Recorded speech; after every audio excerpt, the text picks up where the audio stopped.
Seafood na naman? Sawa ka na ba sa paulit-ulit na kinakain mo araw-araw? Hop. Huwag mo ililipat. Dahil perfect ang episode na to para sa'yo, biyahero. Ngayong gabi, isang seafood trip ang aming handog.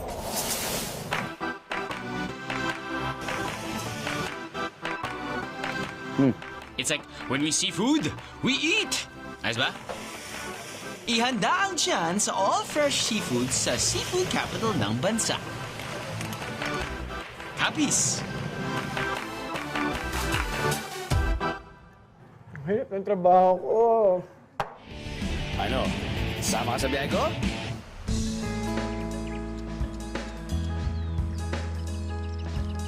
Capiz is rich in marine resources aside from its agriculture base.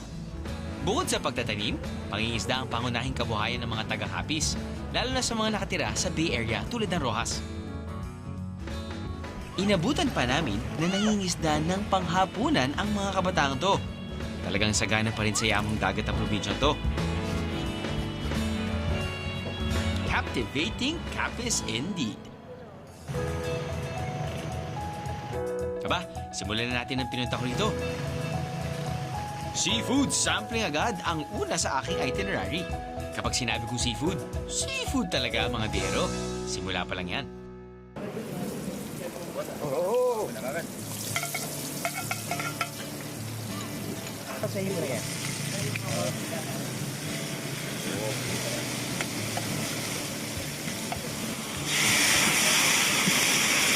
Ito rin nga nalagyan ng kuya. Para malasing yung hipon? Hindi, para makatagal ng lansa.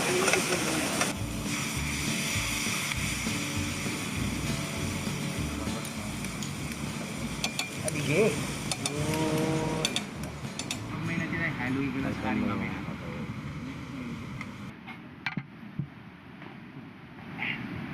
So, ang Rojas City, or actually Capiz, the province of Capiz, kanilang kilala talaga sa mga seafood. Fresh, sarap, peace. Now, kapag naghahanap kayo ng talaga, walang problema yan dahil all year round, available yan.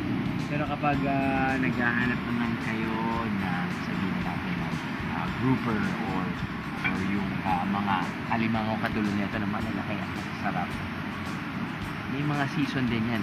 Kapag peak season, pag sinabi nilang peak season, sabihin yan, marami silang mahuhuli. Okay? So, okay yung benta.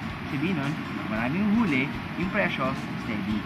Now, kapag darating na ng off-season, tapos pupunta kayo dito, at wala masyado mahuli, probably because of the weather, or I guess it's not really the season, it's hard to catch, no? Medyo, kung minsan, nagdo-double ng price. Sabihin natin, 200 per kilo, minsan nagiging 400 pesos. Now, kailan ba yung peak season? Sabi nila, it's April to May. So, alam nyo na kung kailan kayo magbubuk ng trip nyo dito sa Rojas. Kinikilig ako. Natuturn ako kapag nakakita ko ng gantong squid na ganito yung kulay. Hindi ko lang alam kung it's perfectly grilled or tapos yun, di ba? Pinaste or di ba, nilagyan, pinahiran. Pinahiran ng magandang sarap na sauce. Madali pala ako kumain, na-realize ko lang yan. Okay, so alright. Yeah, the best talaga yung squid para sa akin. Parang pasang hindi ko makakamay yung squid. Serves nutritional value. Wala pa sa ba?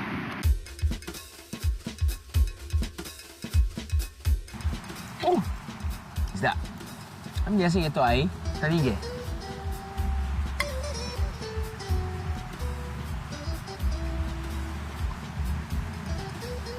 Like what I said.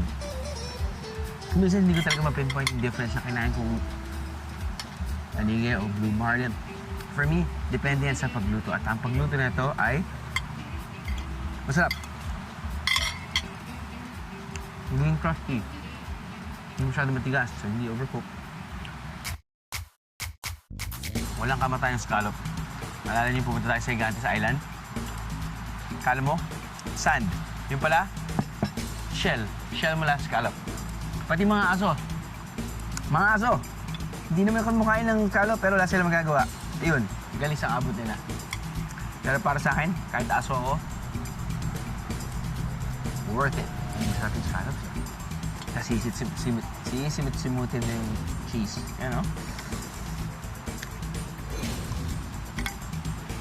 And it is deadly.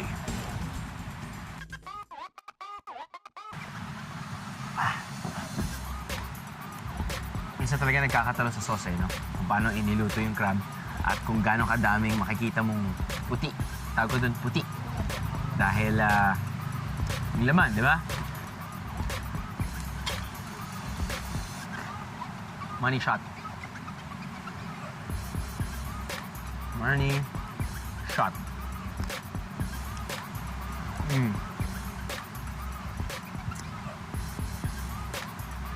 So, isipin nyo,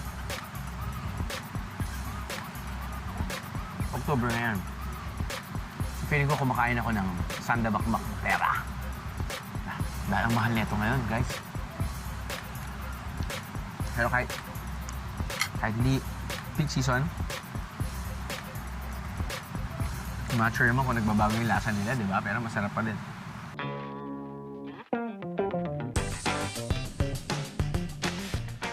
Oy! Hindi naman tikman natin.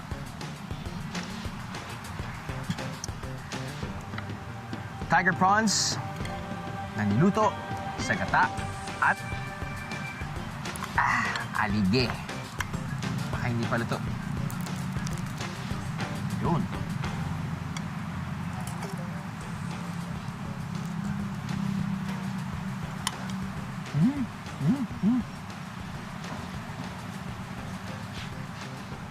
Ang tamis.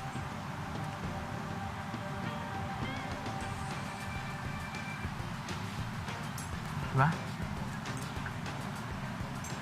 Oh. The best. Tara ba? I give it to the crew. Pati isipin mo talaga paano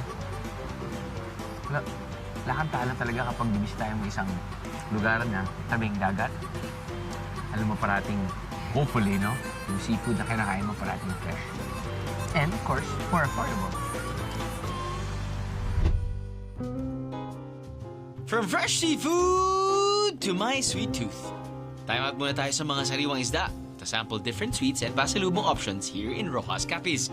At dito sa Spango, samut-sari ang pwede mong ipampasalubong. Nariyan ang famous barquillos. At paella. That's right, kakaibang twist meron ang restaurant/pasalubong center na to dahil they offer the staple of Spanish cuisine. Paella! Nice to see you. I'll see you soon. Well, okay. In-emphasize lang namin na dito sa Spango, in short for Spanish Ilonggo. Spango. Am I correct? I hope I'm correct. There you go. Nagsiserve sila ng mga Spanish food katulad ng paella. In this case, this is seafood paella.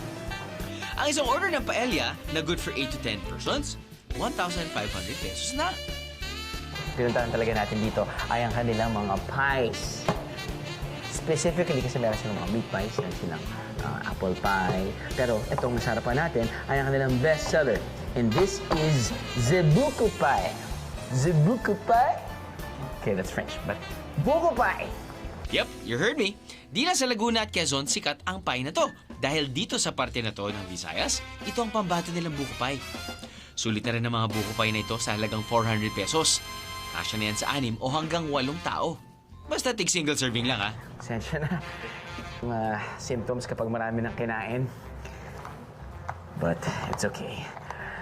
It helps with the cutting. Yes, all right.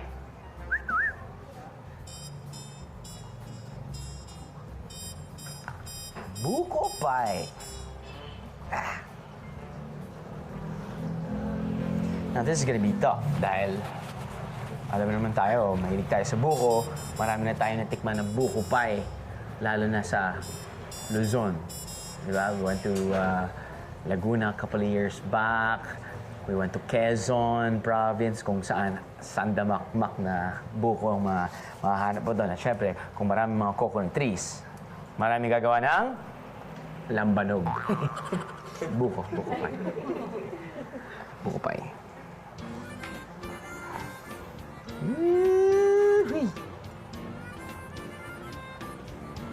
Is this buko pie or is this squid pie? Ooh. Ang pinakaibahan ng buko pie na to sa mga tinikman kong buko pie, it's not because of the buko. Buko texture, it's pretty much the same. This one, really good, sweet, but the crust here on top. Okay, usually, di ba, nakikita natin yung mga buko pie, flat lang. Okay? Ito, there's added crunch. It's like you're ordering apple pie, but it's buko pie. What? It's not apple pie, it's buko pie. Are you kidding me? But it is buko pie with that crumble texture on top. Sarap na siya. Kaya kung bibisita kayo dito sa Rojas City at dadaan kayo dito sa Spango, huwag kayo may surprise.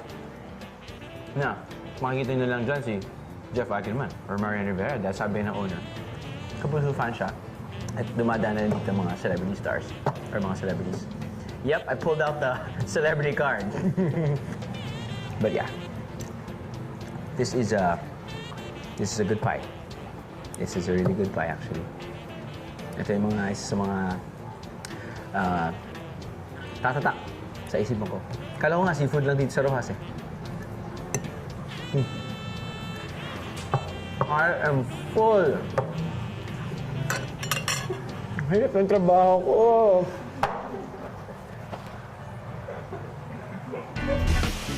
Susunod, a refreshing dip. Plus, seafood coma equals Kagay-kay, A-okay. ano? Sama ka sa biyahe ko? Ano? Sama ka sa biyahe ko?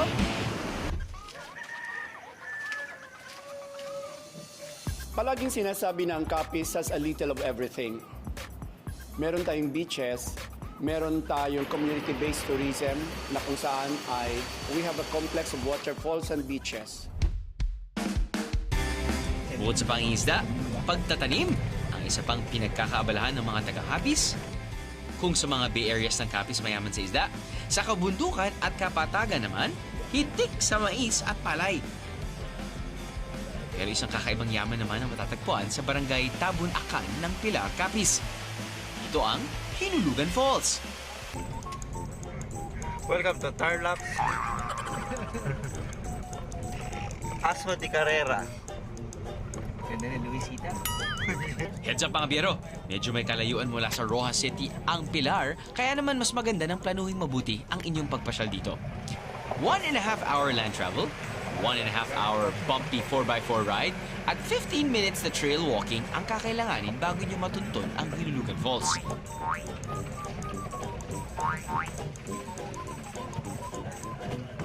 Panglabing siyam na naming lipat sa sakyan ito.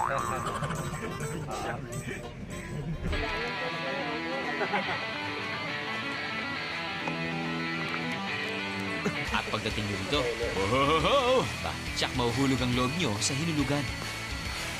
Sulit ang biyahe.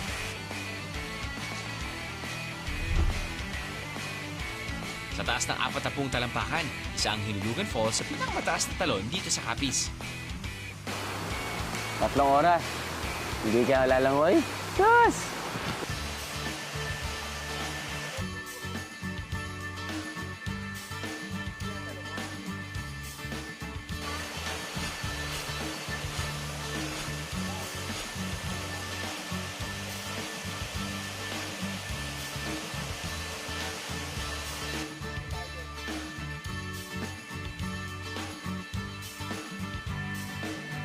Biyahero approved! Matapos sa isang malamig at refreshing dip sa Hinulugan Falls, nakakagutom. The native cuisine, the native delicacies, kakaiba po dito sa Capiz. You know me mga biyero, I love to eat. Ang kagandahan dito sa Capiz, di mahirap maghanap ng makakainan na sulit at syempre, masarap. Merong fine dining restaurants, Siyempre, meron ding all-time favorite ng mga mahilig sa seafoods, ang paluto. Dito sa tinagurian nilang People's Park, when you turo, they will luto. Parang version natin to ng tamba. Sa budget ng 150 to 450 pesos, siguradong happy tummy ang 3 hanggang 5 biyahero. Iba't ibang klaseng isda katulad nito, lapu-lapu. Meron tayong scallops, meron tayong talaba, meron tayong hipon, lobster. At kung ano na bang seafood, pwede natin matikman yan sa kahit saan man sa Pilipinas, Luzon, Visayas, Mindanao.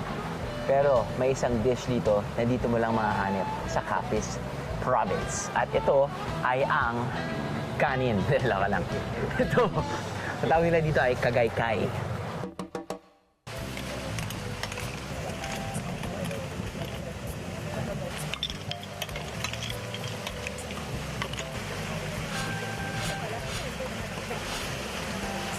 So usually, paano ba ito niluluto? Ito, clear soup.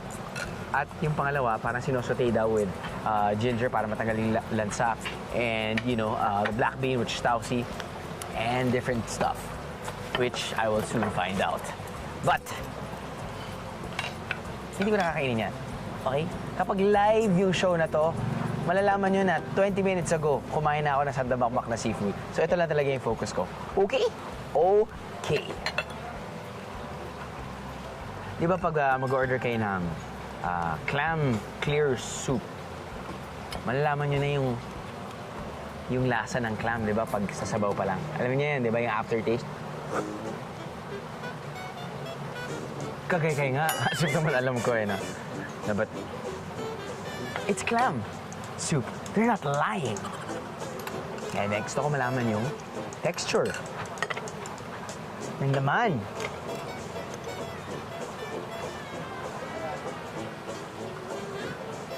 Akalain nyo, hindi ko alam yung diferensya din.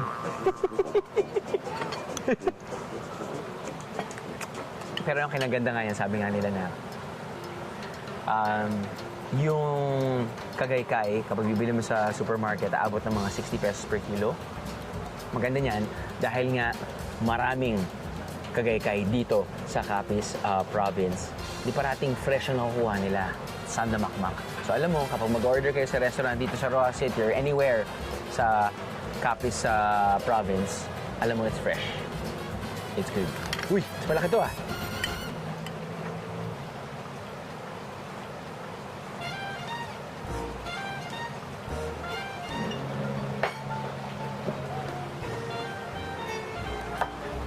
OA ang mukha, pero OA din sa sarap. Actually, buti na lang inuna ko to. Itong clear soup, ito yung kapag, di ba, kakain ka sa isang seafood restaurant, ang dami dyang seafood, hindi mo na gagamitin to Ito, andyan yung kanin, kamay, tapos ito yung kailangan mo lang ng konting pampadulas. Yun. Pero kung gusto mo yung hinahanap mo ibang lasa, in Fairview, Quezon City. Wow! Sarap ang pagkasotay nito. It is good. It is good. Ang shell naman ng mga kagaykay, di masasayang dahil ginagawa itong handicrafts ng mga locals. At on display ang mga yan sa Shell Museum sa Pilar, Capiz.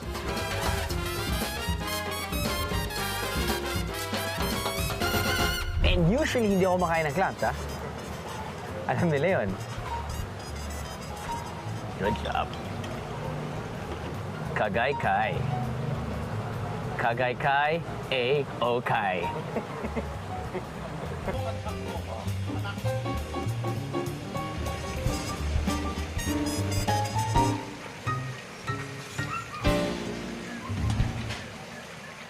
Yep, it doesn't get any fresher than this, mga biyero. Kahit saan mo ibaling ang inyong paningin sa kanilang public market, lahat ng tinda, siguradong saliwa. Depende sa dami ng huli ang presyo ng paninda. Pero kadalasan, medyo mas mura ng 20 to 30 pesos sa mga ito kaysa sa presyo sa Maynila.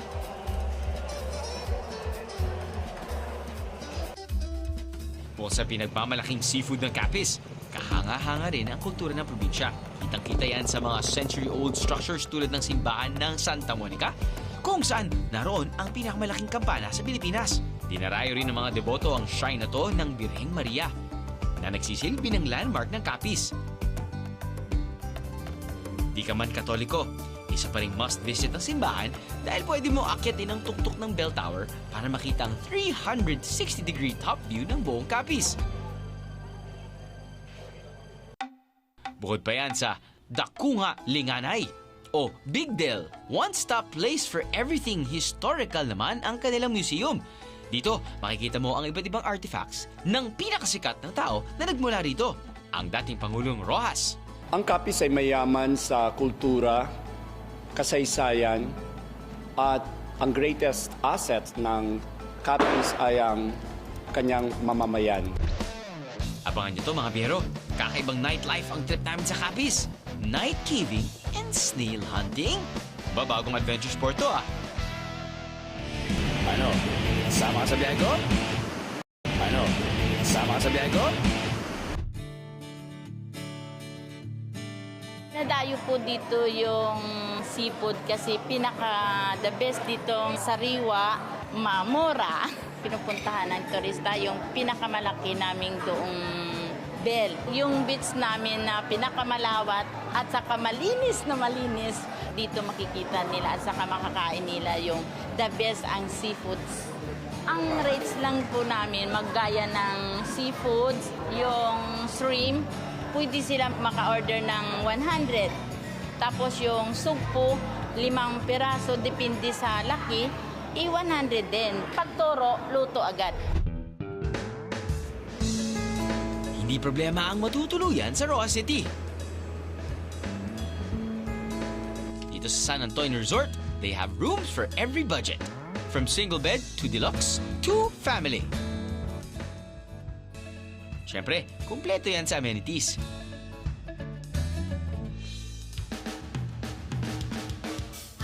Pero my crew and I will be staying at Sohot Resort. Malayo sa metro dahil may activity kaming binabalak mamaya. But before that, let's check out my room.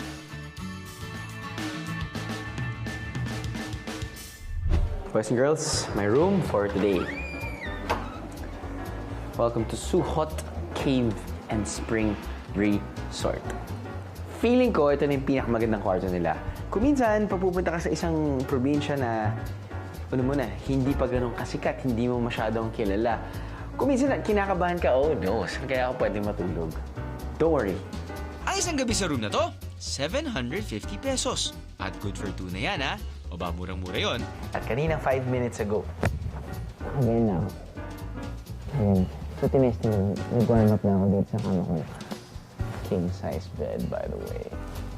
Sabi ko, parang initial feelings ko dito. Masarap ang tulog ko dito. Flat screen TV? I'm just kidding. It's not a flat screen TV.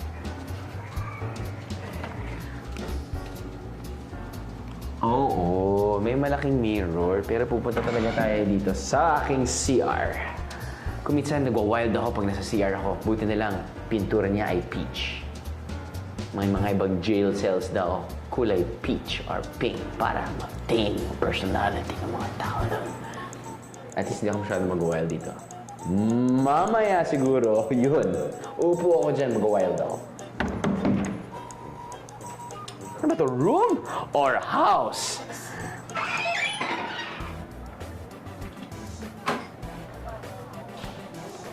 Yun yung mga crew namin.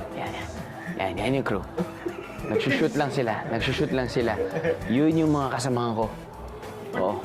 Yan mga pulis ayos yan. At yun yung papasukan natin. Yun yung Suhot Cave. Kung saan manghuhuli tayo ng tinatawag nilang tipaklong. Taklong? Taplong. Taklong. Sorry, taklong. Malaki sila. Mabibilis. May mga pangil.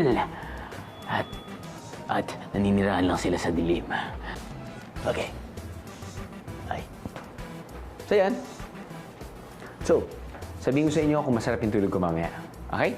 For now, magbibihis ako dahil sasabak tayo sa isang matinding spelunking something sa Suhot Cave. Okay? Ibahin ko na muna yung boses ko. Bye-bye.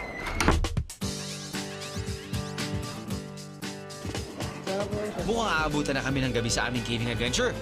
Biyahero tip for spelunking. Gabihin man o hindi, laging magdala ng sariling flashlight. Mas maganda kapag waterproof. Pangalawa, make sure na spelunking and trek ready ang inyong suot na sapatos. Di ba kasasabi ko lang? Mainam din na mag-helmet dahil baka mauntog kayo sa mga rock formations na inyong madadaanan. And finally, sumunod sa inyong tour guide.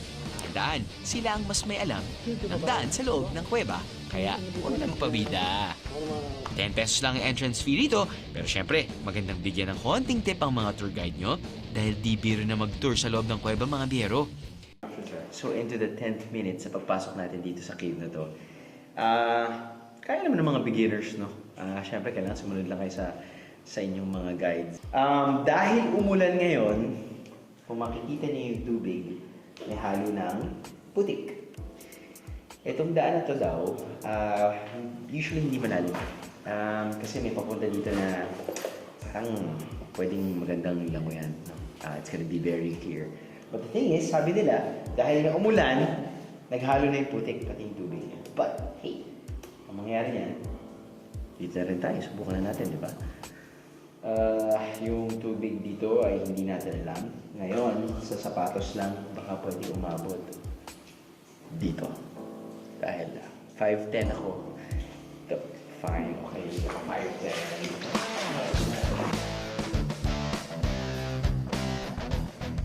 Di man nakasama lahat. Ako, ang aking producer, at ang aking cameraman, ang matapang na lumusong para tingnan kung ano pa ang meron sa loob ng kuweba.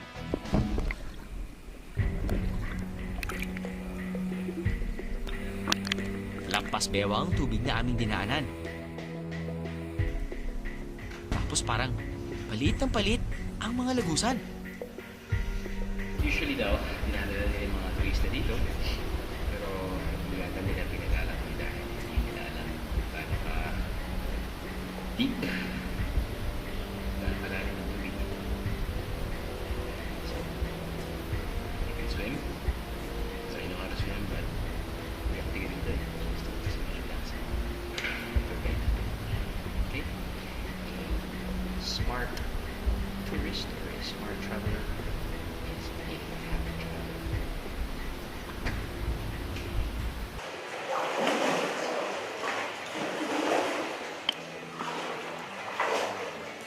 Isa lang nalaman ko. Madulas ang slippers ng producer ko.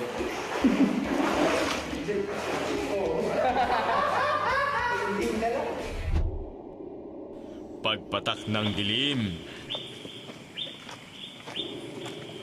Isa-isa nang naghahanap ng makakain ng mga tao sa dilim para kumain ng sariwang taklong. Well, marami ang ganitong klaseng snails dito sa parting ito ng Capiz. Kayo naman, tapos na ang Halloween, di ba? Taklong. So, dahon lang talaga kaya nila. Na-curious ako sa kakahanap. So, ano nga ba ang texture ng mga susong ito kapag niluto? Parang yung batikulon ng yung matigas na bagay ng manok, yung Tigas na bak. Yung itlog. hindi. Ay. Hindi yung sa Tagalog. Buto. Buto. Di parang tayong aso niyan. Kumakain tayo ng buto. Yung sa atay, Ata, yung liver, yung yung parang bato. balon-balunan. Balon-balunan. Ayun. Parang balon-balunan. Yun yung texture niya. Yes. Para kasi siyang matigas-tigas na Pero kahit napapalambutin. No, Talagang napapalambot din. Napapalambot Malambot talaga siya. malambot talaga siya. Di sila madaling hanapin mga biyero kasi kakulay nila ang mga sanga at yung dahon na nakakalat sa gubat. Pag makahanap ako ng ahas dito, pwede rin huliin? Ano? Pag makahanap ako ng ahas, pwede huliin din? Pwede. Pwede. Tutulungan mo ako? Ayoko. Takot ako sa ahas. Hindi na pa naman. Kala ko pa naman lahat ng tour guide, matapang. Ayun. Ito siya. Dahil snail sila di mabagal silang kumilos, tama ba? Hindi madaling huliin talaga. No? Hindi naman mabilis yan eh, babagal eh. Kuya, nakita ka nila parang, takbo! Ganun lang sila. No? Hindi sila. Oh, Hindi rin makakatakbo yan. makakatakbo. Kung magsisipag ka lang dito, aba, libre na ang dinner mo. Madali pa na makahanap dito ng pagkain, no? And finally, after 30 years, Good job. Oh, wala na ito. Hello! Hello! Sorry, bros. Yan na yung ulam mo mamaya. Ulan natin mamaya yan.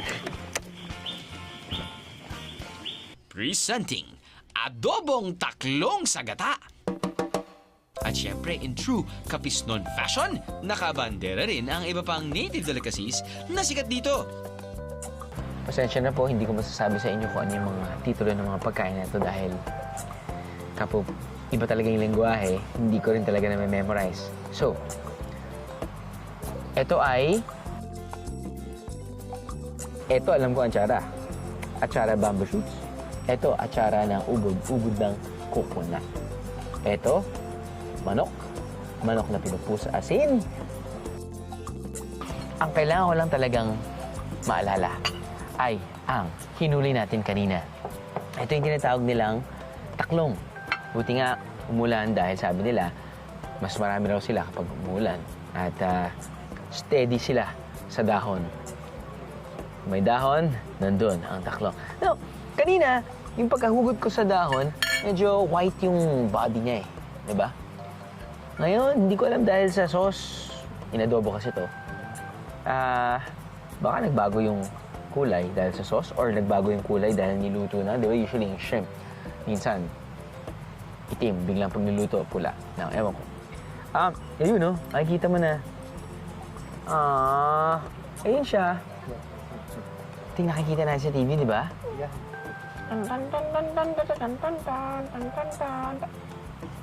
Yes, ma'am. Okay. Sabi ng mami ko, don't play with your food. So, tikman na natin siya ngayon.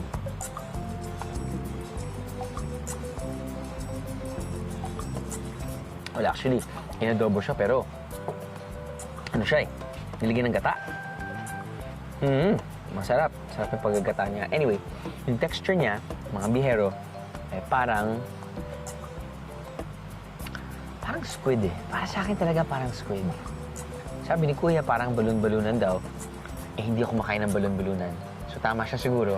Pero, ito siguro para sa akin ang pwede ko nang mako-compare ay ang texture ng squid. Which, you know what? Kahit first time mo kakainin to, kumatakot, subok lang.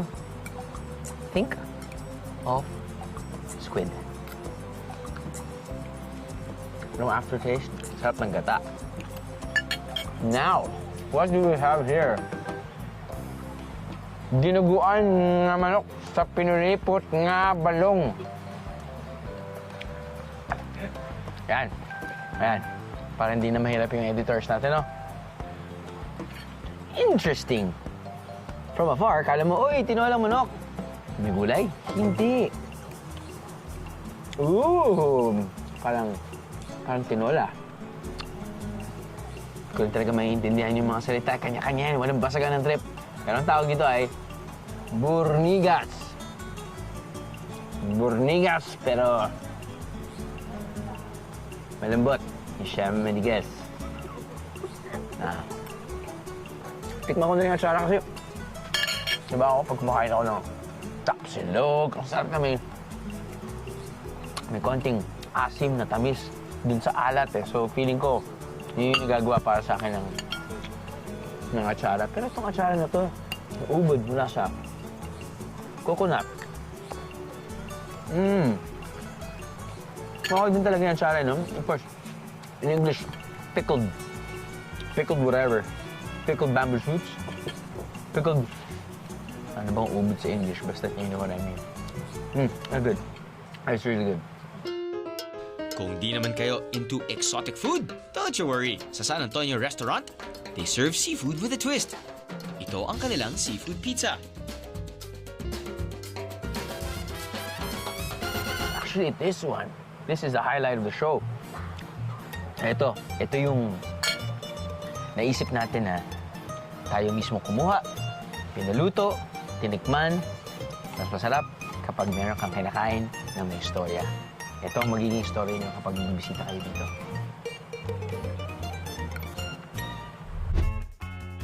Susunod, alamin kung anong nangyari sa magiting kong cameraman. Okay yung mukha mo dahil mo kinain seafood, hindi namamaga. Araw ko kumain ng seafood. Ayos ka na! Nangangati ako, sir. Nangangati ka pa yan? Ano? Sama ka sa biyahe ko? Ano? Sama ka sa biyahe ko? Pasalubong alert! Di mo man madala ang fresh seafood sa inyong pag-uwi sa Maynila, pwede ka namang mag-uwi ng dried. From 20 to 150 pesos ang kilo ng mga daing na isda rito. Depende siyempre sa isda, ha? Pero kung gusto niya talaga ng tatak kapis, aba, walang sablay ng souvenir mula rito ang famous Capi Shells. From Capi Shell handicraft decors hanggang sa parol, meron dito. Captivating Capis indeed. Ang bawat probinsya may kanya-kanyang tatak at ang Capis hindi magpapatalo. Bukod sa napakasarap at sariwang isda, ang kasipagan ng mga Capis noon sa paghahanap at pagluluto ng seafoods ang lalong nagpapatamis at nagpapasarap ng pagbiyahe nyo rito. Next week mga biyero! Ano mga biyero? Sulit na biyahe natin dito sa seafood capital of the Philippines.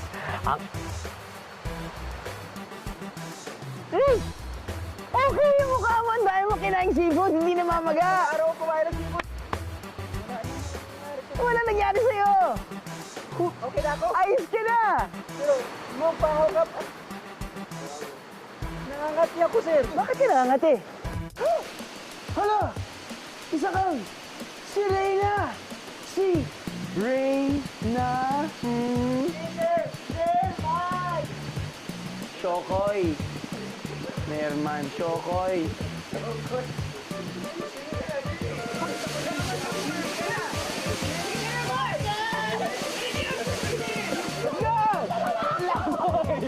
Langoy! Langoy pa!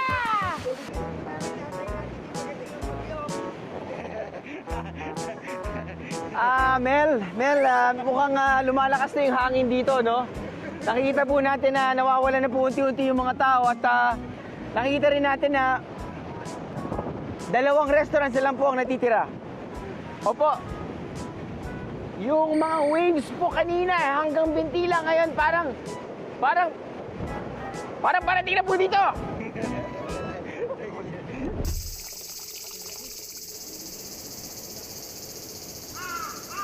Itadakimasu?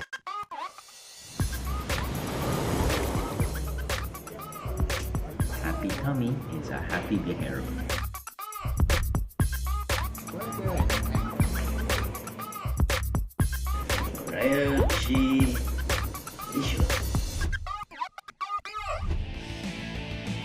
Ano? Sama ka sa biyahe ko?